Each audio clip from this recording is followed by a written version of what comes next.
स्वयं माता पार्वती के पैरों तले जमीन खिसक गई जब उन्होंने देखा कि काल के भी महाकाल महादेव अपना त्रिशूल छोड़कर हाथों में चूड़ियां पहन रहे हैं और साड़ी लपेट रहे हैं। पार्वती जी चिल्लाईं, स्वामी ये क्या अनर्थ है, आप स्त्री का रूप क्यों धर रहे हैं? महादेव की आंखों में आंसू थे। उन्होंने धीमे स्वर में कहा, गौरी, आज मेरी एक बेटी मौत और जिंदगी के बीच झूल रही है। उसकी माँ बाढ़ में फंसी है और उसे इस वक्त सिर्फ अपनी माँ की जरूरत है।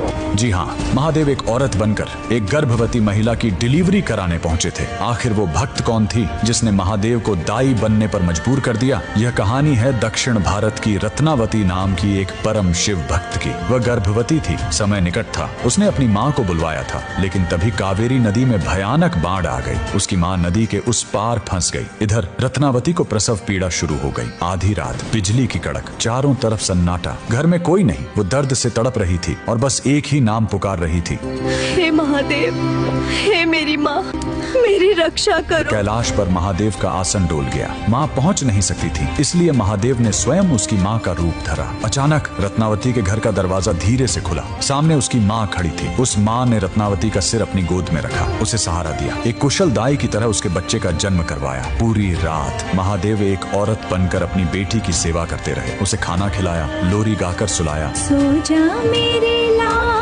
तू सो जा, माँ तेरे संग ही है, डर मत अंधेरे। सुबह हुई, बाट कम हुई। रत्नावती की असली माँ हांफते हुए घर पहुंची। वो रोते हुए बोली, बेटी, मुझे माफ कर दे, मैं बाढ़ में फंस गई थी, मुझे आने में देर हो गई। रत्नावती स्तब्ध रह गई। उसने पूछा, अगर आप अभी आई हो तो रात भर जो मेरी सेवा कर रही थी वो कौन थी? दोनों ने कमरे में देखा। वहाँ कोई नहीं था, सिर्फ मोगरे के फूलों की महक और दीवार पर महादेव की एक धुंधली परछाई। भगवान ने एक स्त्री का मान रखने के लिए खुद स्त्री का रूप ले लिया। आज भी तमिलनाडु के त्रिची में स्थित थायुमानवर स्वामी मंदिर इस चमत्कार की गवाही देता है। आज भी वहाँ गर्भवती महिलाएं सुरक्षित डिलीवरी के लिए महादेव को चूड़ियाओं और साड़ी चढ़ाती हैं। महादेव से बड़ा कोई रक्षक नहीं और माँ से बड़ा कोई योद्धा नहीं। अगर आपको भी महादेव का यह